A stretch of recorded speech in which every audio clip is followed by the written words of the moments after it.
Right. It's 9:30. Will the delegate assembly please come to order? Thank you for all turning out. I can just see that we almost certainly have a quorum, and we'll find out shortly. Sebastian's asking if you're going to have the town hall meetings. Captain, would you please lead us in the pledge? My pleasure.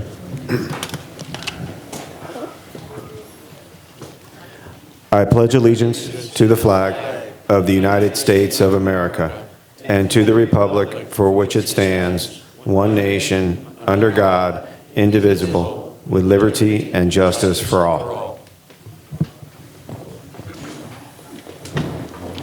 It's just not going to be easy to let them, Thank you. doorway thing, Please be looking at the minutes. salvage that so we can. And that's a hell of a lot more. And while you're looking at the minutes, I will call upon PBSO for law enforcement report. Good morning, everyone. Beautiful, hot June morning. Humidity's hitting us already.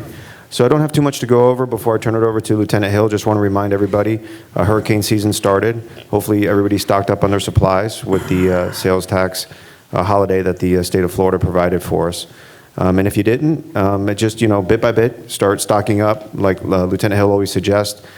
Start building up your water supply. Each visit you go to Publix, so when something does happen, you have that in your canned goods supply and your batteries.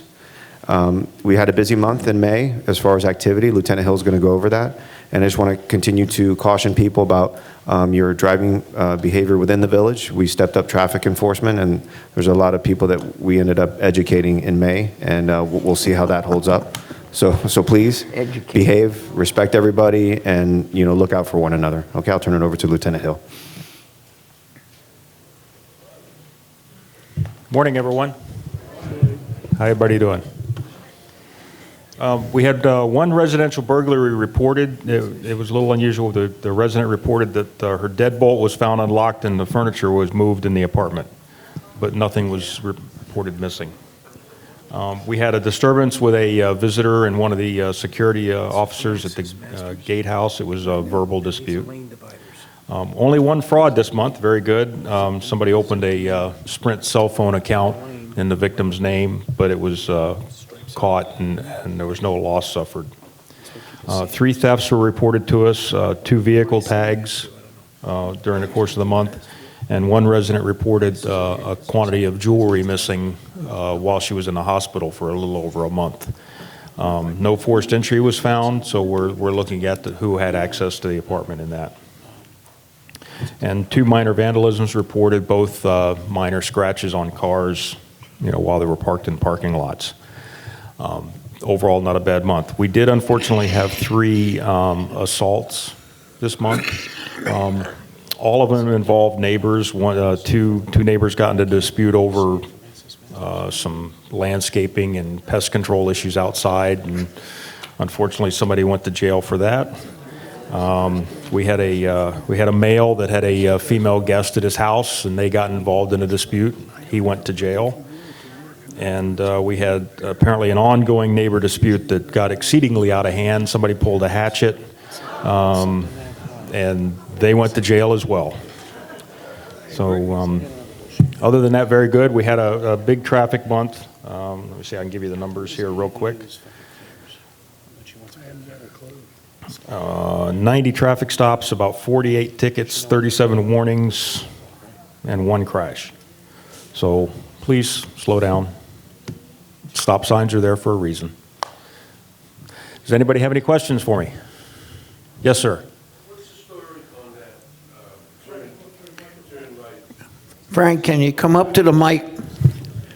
Yeah, you know better, don't you? Your question may interest many others. Frank Vaglia, Southampton C. Question on right turn at the east gate. Is that legal now without a sign or not? You can make it or not?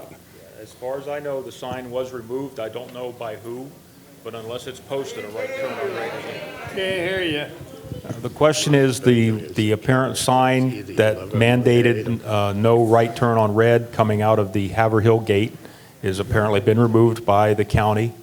I don't know why, but if there's no sign, a right turn on red is legal after a complete stop. All right. Was my understanding that we had requested Commissioner Weiss to leave that sign there?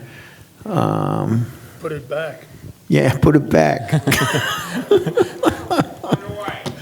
Huh? I really can't hear you, and if everybody starts yelling out, it'll get pretty chaotic in here. It was and has been many, many years the decision of the Security Committee with, I would say, PBSO support all the way back to Captain Calloway, which is quite a few years ago, that sign is important for our people. All right? Yeah, of course, Commissioner. Thank you. Let me just quickly address this, and I have my comments for later. But what happened was there was a request from somebody in the village to have a right turn on red out at out on Okeechobee, on your Okeechobee Gate exit. So when the engineering staff looked at that request, and they determined, based on their standards, there was not the need for a no turn on red on Okeechobee. They also then, what happens a lot of times is when we ask for something, they look at something else, and they saw that there was a no right turn on red on Haverhill, and they looked at that and they said, well, this doesn't meet the criteria. So they took it away. So now we're asking them to put it back. So we've made the request, and hopefully they are going to listen to us and listen to the needs of or the wants of the community, and we'll get it put back in place. All right. Thank you, Commissioner. Thank you. Any other questions for PBSO? Okay, Phyllis. Do you want Yeah, go ahead, Phyllis. If the sign did not meet the criteria originally, what is going to be done now to get the criteria and the sign together? That I asked for it. All right. Thank you. Good answer. Sign will be returned by imperial decree. Any other questions for PBSO? All right. All right. We'll see you at 1 o'clock. And see you at the security meeting. Thank you.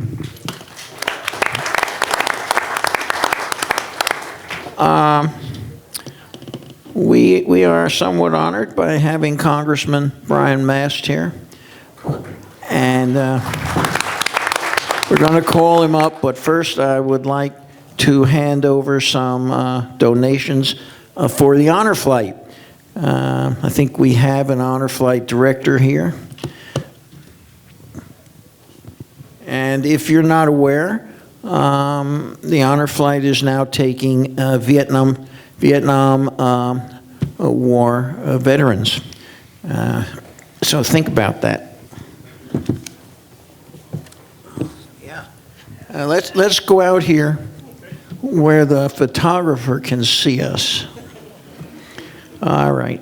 So on behalf of various donors here in our village, I would like to present these two checks to you. Thank you very much. Thank you. And would you like to say a few words? Good morning, everybody. My name is Debbie Arasi. I'm with Southeast Florida Honor Flight. We volunteer, and we're also guardians that take Vietnam vets, Korean and World War II veterans up to Washington, D.C. for the day to see the monuments. We also take them to Arlington Cemetery. Our day usually starts at 3:30 in the morning, where we meet our veterans at either the VA Center in Delray or the VA Center in Stewart. We bus them down to Palm Beach International. Some of our vets elect to meet us at the airport. We start early in the morning. We get on our flights about 5:30 in the morning. We travel up to Washington, D.C. We start our day off with visiting Arlington. Sometimes that changes depending on how many honor flights are up there, because there's usually anywhere between 6 to 8 honor flights every Saturday that gets up to Washington, D.C. to see the monuments. We are strictly 100%, all of our donations go directly to our vets. Any of our guardians all pay directly to the flights themselves to be a guardian for our vets. We fly 82 vets each flight. We do it 4 times a year. So we do it 2 in the spring and 2 in the fall. We celebrate them throughout the entire day. We honor them. We take them, any of those vets that need any type of wheelchair assistance. By the way, in the honor flight, we call them honor chairs. We do not call them wheelchairs. Our vets have a day that is unbelievable to them. They never know what to expect. They hear about it, but once they get on that flight with us, they are honored from the minute we meet with them. We meet them prior to their flights as guardians. Every single vet has their own separate guardian. So if you're thinking about, there's 82 vets that go. Each vet has their own separate guardian, so that's 82 guardians. We have medics on our flight throughout the day with them, they're with us, and we also have our administrative staff that goes with them. So any contributions that are made and collected throughout the year goes totally to the veterans themselves. Honor Flight is a national organization, and there's 43 hubs throughout the country. Southeast Honor Flight covers Martin, St. Lucie, Indian, Okeechobee, and Palm Beach counties. We started flying the Vietnam vets in October. Our last flight on May 11th had 58 Vietnam vets that went with us. It was an honor to have every single one of our veterans with us. I don't know if you saw the news with the D-Day presentation this week, but one of our flights, the last one, May 11th, had one of the vets that was on, that went through D-Day, and he was the vet that was on the news with us. He was a pleasure. He was spunky as could be, and he had us laughing the whole entire day. So he had a lot of stories, and when we meet with our vets, we get a lot of different stories from them. So it's an honor to celebrate with them, to welcome them home, and to thank them for their service. If any of you are veterans that are interested in going on an honor flight with us, or would like to volunteer to assist us with fundraising throughout the year, please let us know. And thank you again very much for this contribution. We truly appreciate it. And we will get contact information at UCO. And thank you very much. Is there any thought, I just have to ask, we've been in conflict in Afghanistan for many years of rolling back into that combat zone. As the time comes in, we will do that. Yes, what we're doing right now is when we have waiting lists for any of our veterans, because there is such a great demand that the veterans want to go with us. What we do for our veterans is they fill out an application, we get their history, including their medical history. So what we do is if there's any veterans that are sick, that need to be able to, we'll bump some of the other vets that are able to go at another time and get those veterans on our flights. We are looking, and we do have a waiting list for some of the Gulf War members, and eventually we will start, especially now as unfortunately the World War II veterans are starting to be fewer and fewer as the time goes on. So we are starting to look, and we do have some Gulf Wars that are on our waiting list right now. So we do look at their needs and whether or not it's something that we need to get them on, because they might not ever have that opportunity to go with us. And Congressman, thank you very much for your support for Honor Flight. We truly appreciate it. Yes, ma'am. Come up to the microphone. Carolyn, we can't hear you.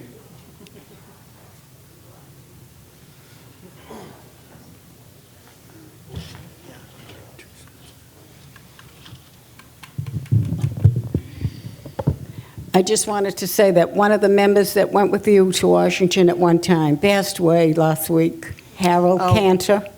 He went with you at one time. If you can please see me, I just want to get his name so that we can make sure that Honor Flight's aware of that, because we do like to pay respect to our vets as they do pass us. And I'm glad he had the opportunity to fly with us. Thank you very much for that information. Does anybody have any other questions about Honor Flight? Nope. Thank you again, everybody. We truly appreciate it. Thank you very much. You're most welcome. I just have to ask, with D-Day anniversary just passing, I know we're a senior community. Are there any veterans here? I know you'd have to be in your 90s who went on to the beach at Normandy, or if you know of any. All right. Thanks. Clearly, we have a quorum, 140. So moving right along. As I said, we're honored to have Congressman Mast here. So I'd like to call Brian up and give him a few minutes to regale us with his knowledge. Thank you, sir. Good morning. Always great to be back here. Try to give you a little bit of an update on things going on in Washington, and if you all still want me to answer questions after that, happy to do that until you all give me the hook. Just to begin, I couldn't say enough good things about Honor Flight. I try to go as a guardian once a year. It's an honor for me to go and spend time with our veterans from World War II, Korea, Vietnam, and anybody that served ahead of my time. If you are a veteran or know a veteran and haven't been out on an Honor Flight, to go up there with your fellow service members, go to the World War II Memorial, the Korean War Memorial, the Vietnam Memorial Wall, Arlington National Cemetery, see the changing of the guard at the Tomb of the Unknown Soldier, be recognized, go out to the Iwo Jima Memorial and the things that you're going to see there. Don't miss it. Don't let your friends miss it. Make sure that they take advantage of that opportunity. It will be something that they absolutely never forget and will be so appreciated by them and every member of their family, which also get involved in that activity. So please don't let somebody miss out on that opportunity. To speak a little bit about what goes on here specifically in the community, just want to remind everybody that number one, we hold office hours here in your community just behind these walls the first and third Friday of every single month. You can find my staff here. So if you have an issue with any federal agency, whether it's something with Veterans Affairs or Social Security Administration or Center for Medicaid Services or anybody else that you think that we can be of assistance with and you don't want to go to one of our other offices, we are here the first and third Friday just behind this auditorium. You can find our staff here. We're here to help you. If that's not convenient for you, if you are a veteran, we are in the West Palm Beach VA Medical Center every Monday for pretty much the breadth of the day. So if you're a veteran and you're going to the West Palm Beach VA Medical Center for any kind of assistance there, you can meet with our office inside of the VA hospital as well. And then beyond that, of course, our closest permanent brick and mortar office is in North Palm Beach on US 1 and North Lake Boulevard. You can go there anytime you want. To speak a little bit about one of the things that's most significantly impacted this community most recently, there was a conversation, and this is important on the just passing of the D-Day anniversary. There was a threat of, and this has to do with Washington, 500 immigrants, asylum-seeking immigrants coming into the Palm Beach, Broward, Miami-Dade area every 2 weeks or every month. There's the threat of that occurring into our area. Why was that occurring, or that threat occurring? The reason that threat was occurring was because of what's known as capacity. Not capacity for somebody to live in and around the area, but capacity with the judges that adjudicate asylum-seeking immigrant services, and those judges that are available in and around our area here and other areas around the country. Now, this has been staved off. There's a lot of people that said to the president, myself, the governor, our senators, other representatives around the state saying, please don't send 500 illegal immigrants into our community every couple weeks or every month. This is unsustainable for our area. There's a lot of crime risk that comes with that. Obviously, people that have gang affiliation. In the same week that was announced, there was a Palm Beach sheriff's officer that was shot in the face by an MS-13 gang member. This is the kind of crime that can come along with this sort of thing. So there was every effort made to stave this off. This has been staved off, but it's important to recognize why this is occurring. It's the massive inflow of illegal immigration on our southern border, something we're fighting through very regularly. But why this has to do with the D-Day invasion. To put a very fine point on how many people are crossing our border illegally on many months, it is literally, I'm saying this literally, it is literally the equivalent of the American forces on D-Day. That is how many people are crossing our southern border in Texas, Arizona, California on any given month, many months. That's how many people are crossing that border illegally. To put a fine point on how this affects and compares to each and every one of you, many as Social Security recipients, most of those individuals are housed, fed, looked after, depending on the size of their family, for, at the low end, probably $150 a day. At the high end, $300 to $400 a day. Put that in comparison to the checks that are received for Social Security, probably not $150 a day. These are taxpayer dollars that go to that very important situation for us to go out there and deal with. This is how it's been dealt with on the front of how it was most affecting Palm Beach County and each of you as Palm Beach County residents. In that, there's always lots more going on in Washington. I encourage you, reach out to our offices. You ever want to have us here for a longer duration of time, let me know. We'll come back here anytime that it's convenient for you.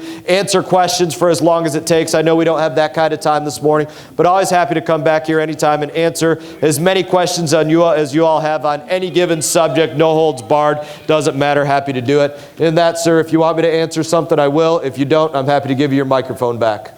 All right. Are there any questions for Congressman Mast? All right. Thank you very much. Wish you all the best. You all take care. All right. In the arena of distinguished guests, I now must call up our Commissioner for District 2, Greg Weiss.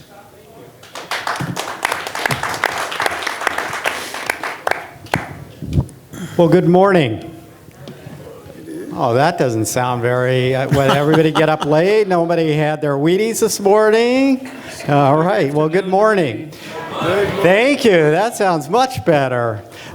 Yes, Greg Weiss, Commissioner District 2. I have a few things I'd like to go over, but as was mentioned earlier, I mean, the recognition and remembrance of the D-Day invasion 75 years ago, and really the sacrifices that were made, and many sacrifices of people's lives to protect this country and ensure our freedom and the freedom of those folks in Europe and the liberation.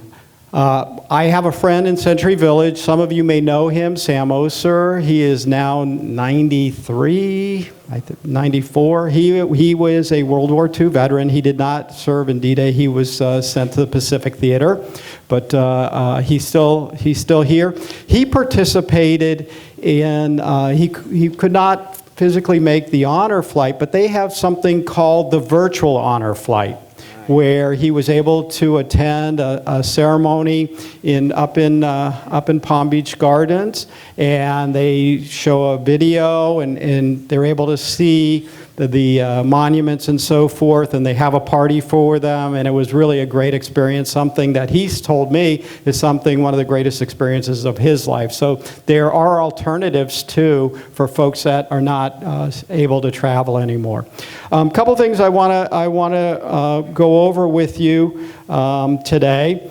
One is, you may have noticed there was a cleanup along Okeechobee Boulevard. There was vegetation removed. There was homeless encampment removed, and that is county-owned property, and that we got folks in there. They cleaned it up. They worked with the UCO organization to do so, and with some other folks, and we got SWA in there, and they took out a lot of material to try and clean that up and keep it safe around your community.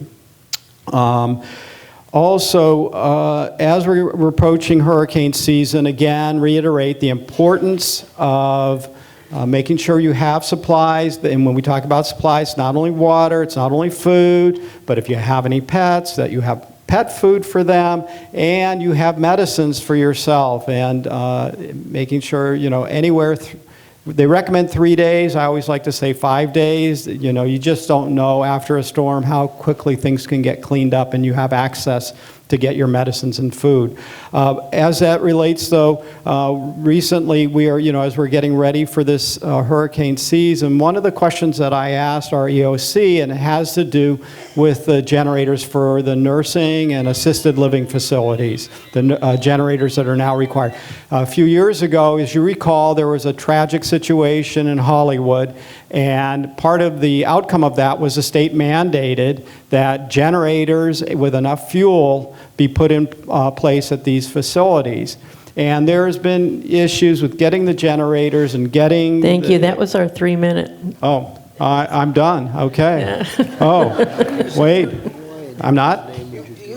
You can certainly have a couple of more minutes, Okay, Commissioner. thank you. All right. Well, quickly, anyways, we've done some work. We've identified those facilities that we're not certain they have generators, and that we made that available. If you have friends or family that are in nursing homes, assisted living facilities, make sure you're asking that question if they do have the generators, and if they don't, what the plan is going to be. So, but we are watching that very carefully. And then we talked about the right turn on red. We've made that request to engineering to put that back in place. Hopefully we can get an endorsement from the Sheriff's Department, which I'm sure we will, and we can get that returned for you. With that, the last point I want to talk about, there was a recent, you may have saw it in the newspaper yesterday, we have our charter had said that the sheriff's race, the supervisor of elections, and the property appraiser in our charter are nonpartisan elections. The Supreme Court recently ruled that that is not, in fact, that violates the Constitution, and